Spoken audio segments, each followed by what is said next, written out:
Hey, thanks for stopping by Minnesota Black Robe Regiment. This is going to be like a really quick intro. I'm going to introduce you to a couple of entrepreneurs, Amber and Dana. They own euphemistically what used to be referred to back in the day as the cheap seats. But even before that, they now own what would have been the theater of note in their small town of Harmony. Now, if Harmony sounds familiar, that's because I have already interviewed the owners, one of the owners, but the Harmony Spirits, and told you about what they've done and how they kind of entered into the Coof restrictions and how it impacted their business and what they did to try and survive that and survive.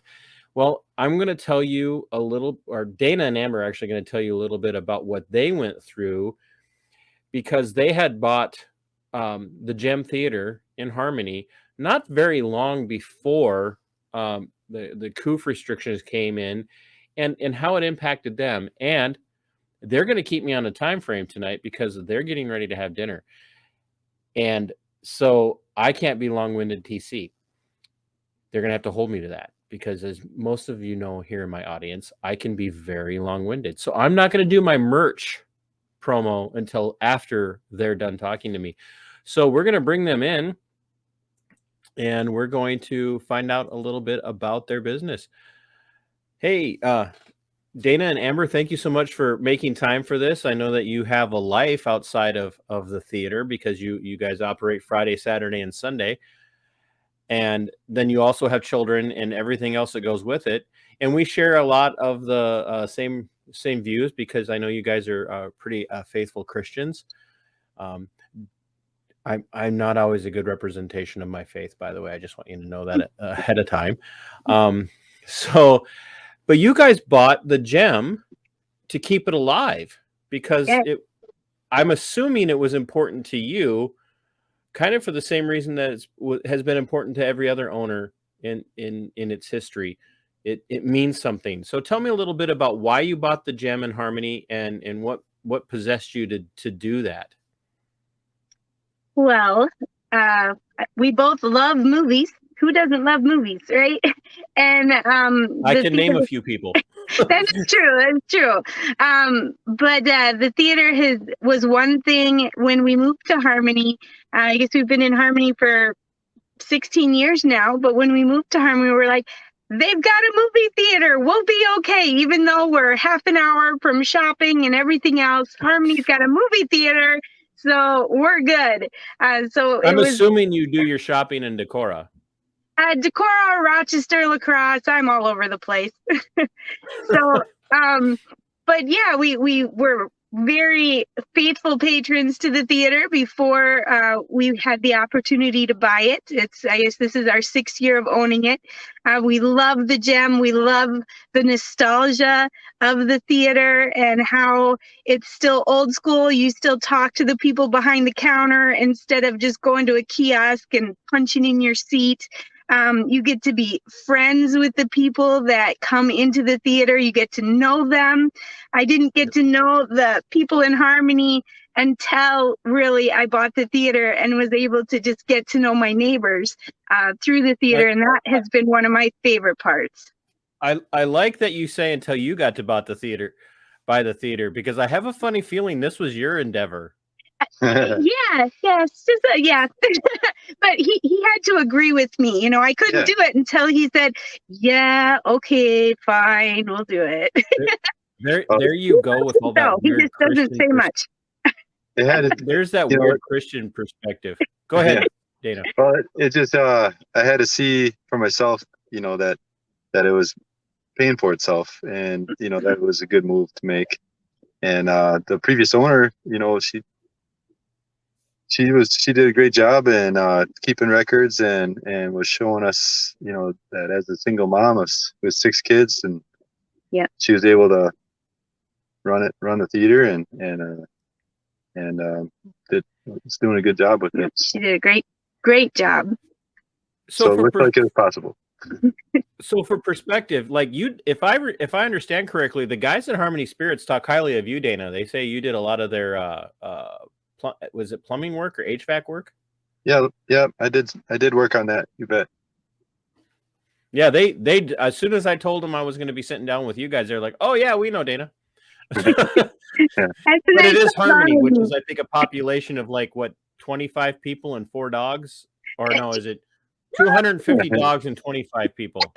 No, our sign went up this year. I noticed after the census, we have 1,020 now instead of 1,002. So we are moving up.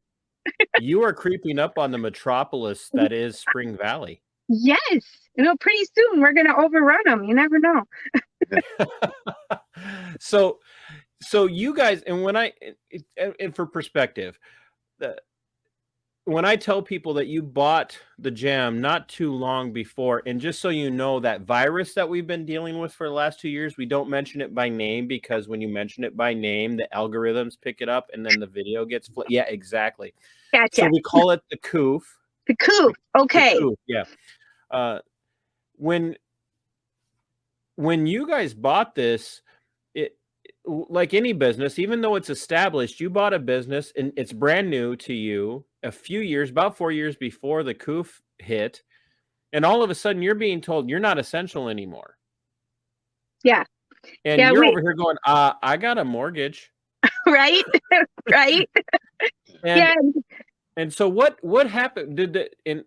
And I don't say the government because you and I, we're the government, right? Mm-hmm. According to the Constitution of the United States. Absolutely. So the state steps in and says, oh, hey, we're going to tell you to shut down because you're dangerous and non-essential, but we're going to give you money. And I want people to understand too that like you didn't go out with your hand out. This was what it was presented to you. Were you kind of like, I don't know if we're going to survive even with the state giving us money? Oh yeah. Yeah, it was a very stressful year. It was I'm thankful that they gave us the money that they did. Because shutting down our business is like, what do we do? How do we pay the mortgage? I still have an electric bill? I still have insurance. I have the mortgage. I have, all these bills that I cannot pay if you shut me down. So I was very glad that they gave us what they did, but I was still worried about, how long we were going to be shut down. There was a lot to be worried about. And if go ahead, Dana, finish your thought. Or Amber, I'm going to mess that up. I am so sorry, Amber. Finish your thought. So it's a good thing if you cut me off. I'm a babbler too. So let me ask it this way. Let's just for the sake of argument say that you would have said like, hey, no, we can't afford to shut down. We live in Harmony. We're going to continue to show movies because we don't necessarily there again, sake of argument. Yep. The distribution companies weren't giving movies to theaters to put out. So even if you wanted to say no, your tyranny ends here. We're not going to obey you, Mr. State or Mrs. State or however you want to say it. You didn't have a choice because you had no materials to air.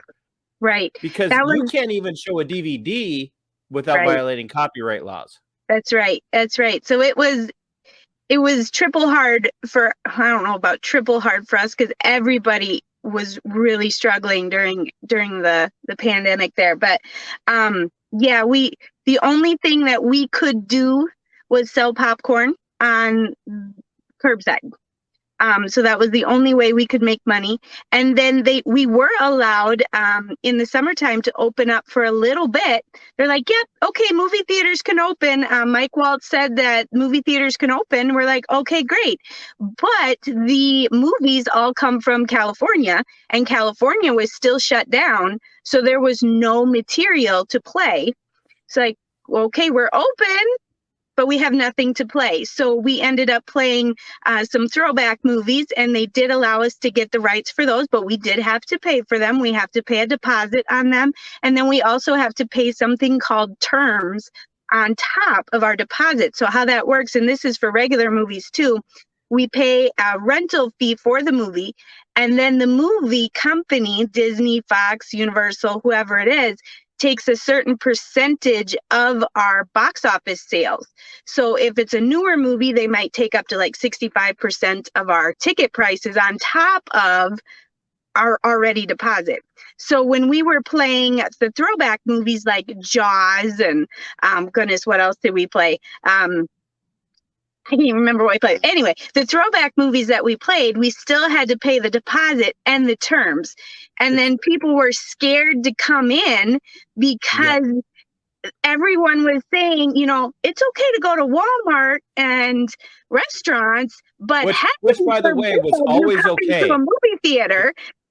Going to Walmart and Home Depot and Target and Hy-Vee and all those other places was okay.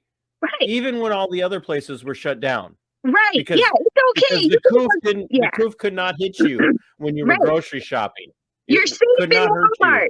You're safe. But movie theaters, oh my word, that is like, no, you're gonna get sick the second you walk in those doors. It's like, well, because you're super spreaders. Right. It's like, and for us, we have 215 seats in our theater. We can spread out 6 seats apart, probably more social distancing than you could in a restaurant or in Walmart or, you know, someplace else. And that goes for a lot of theaters. There's a lot of seats in these theaters and you can spread out. So it didn't make any sense at all. Amber, you and I and my wife talked about this, that I don't know if you remember meeting us that night now. Oh yeah, absolutely. Okay. We talked about it briefly because we showed up super early because we didn't plan well. So I ended up eating way more smoked mac and cheese from True Smoke that night than I should have. It was not good for TC's diet. Nor was the popcorn good for TC's diet. But at that point, I didn't even care anymore. But if you're having date night, calories don't count. So it's all good. Yeah, tell that to the scale on Sunday morning. So we had a conversation and we talked about the fact that Rochester, their megaplexes, they're down to like 1 or 2 now. Yeah, that's how hard this hit. Yep. And we had the connection because I had actually talked to Dana a few years ago. We had not been to a movie since the last time we were on a movie at the Gem, which was over 2 years before, because I try not to go to megaplexes. I like to go someplace where I have a small crowd. I don't. Nobody's going to believe this because I do all these protests and rallies and I do these man on the street interviews and I speak at events and they're like, wow, you just seem so natural. I'm like, I can't stand it. I'm no good at. So I like the small places because they're not as compact. So I like to support places like the Gem. Well, thank you. So we hadn't been anywhere, and I was kind of like, I hope they survive. I hope they survive. And you're like, yeah, we survived. A couple of places in Rochester didn't. They've only got a couple of places left to go see movies in Rochester. Everybody's streaming everything now. So if you don't want to leave your house, you can sit on your butt. Streaming. Right. Well, and streaming is fine for some stuff, but there's sometimes you want the experience. And like we went to see Dog, and I'm like, that would not have been nearly as fun sitting at home. Right. And it would not have been nearly as fun in another theater because we're surrounded by people who are like regular folk that probably from my community, from my area. But you said that 2020, because of the fact that the state told you were essential, but then not essential, but then turned around and told you that we're going to help you survive. Yep. Even though they allowed graciously, condescended to allow you to open allegedly for a little while in 2020, in the summer of 2020, before they quickly shut you back down again, because you're so dangerous. In 2021, all of those aids, all of that benefit for being compliant, if you will, went out the window. People still aren't coming to see movies. Nope. And you got it was hairy in 2021, correct? Yes, it was actually money wise, it was worse in 2021 than it was in 2020. because we were getting all that government aid and the grants and things like that, which, we had to do a lot of work to apply for those, which is no problem. I'll do it, But then in 2021, they're like, okay, you can be open now. It's like, great. And we're showing movies. We've got, all the bills went up because people are, lights are on, heat's on, had to buy concessions and things like that. But people were still scared to come in to the movie theater because they were still spouting, don't be around people, don't be in big crowds and things like that. So they were still scared to come in. And so our numbers in 2021 and our money was less than in 2020. And so we are still hanging on by a very thin thread, but we are hanging on. So hopefully this year, those numbers will start to finally go back up now that people maybe aren't as scared to come into the theater and be in crowds and, hopefully. Do you have anything? You guys said 15 to 20 minutes. I know you got pizza waiting and you're on a dinner date. So I want people to understand this, that especially Christians, get out if you're in Southeast Minnesota or Northeast Iowa, you need to go check out the Gem. Go check them out and by all means support them. The other thing I want you to understand is businesses like the Gem lose a lot of stuff when they get shut down. They have to throw away food, concessions that are expiring, that they've already purchased and paid for. Now all of that stuff is gone. It's out the window, and all of the government checks, state checks aren't going to make that go away. The other part of it is we have a reality in which people need to start to wake up and understand that small business is the backbone. And when things like this for Coof restrictions and whatnot happen, they affect real people like Dana and Amber. This is an investment for them. They didn't just they're not sitting on a giant bankroll where they're making millions of dollars and they just invested in this because it could be a great tax write-off. They did this out of a love for the community that they live in, the neighborhood that they live in, the city that they live in, for the people that they're surrounded by. And two, they invested in this blood, sweat, and tears. I guarantee you there's been blood, sweat, and tears in the Gem. Yes. Yes. They put in really comfy seats and we went and paid the extra for it. So this is a reality for them. And I just want you guys to go and check them out. You guys go eat your pizza and I will put this out as soon as I can and get it processed. I just want to thank you for your time and go check this out. These are the people that suffer. As much as all of us sacrificed during the Coof restrictions, these are the people that suffer. Thank you so much for doing what you guys did and staying open and surviving. And you will see us again. We're coming over there for that new Sandra Bullock movie. Nice. That one actually got switched, so we get to open that one. Nice. So, yes. Give us the date. Give us the date real quick before you run off. Okay, it's the first weekend. I don't have my calendar with me. So this weekend we have Death on the Nile. And then I believe it's March 25th is the next weekend. And that will be Lost City with Sandra Bullock and Channing Tatum. Awesome. Thank you so much. You guys go. Have a good dinner. Awesome. Thank you. Thanks for having us on. Appreciate it. Thank you. Bye-bye. Yep. Bye. You guys, check out the Gem Theater if you're in Southeast Minnesota or Northeast Iowa. And if you're anywhere in the United States or Canada and you want coffee from me, Minnesota Black Robe, Regiment, Muhlenberg Roast, or any of my merchandise, you can email me at tcpearson@protonmail.com or find me on Facebook, TC Pearson. And until next time, sic semper tyrannis.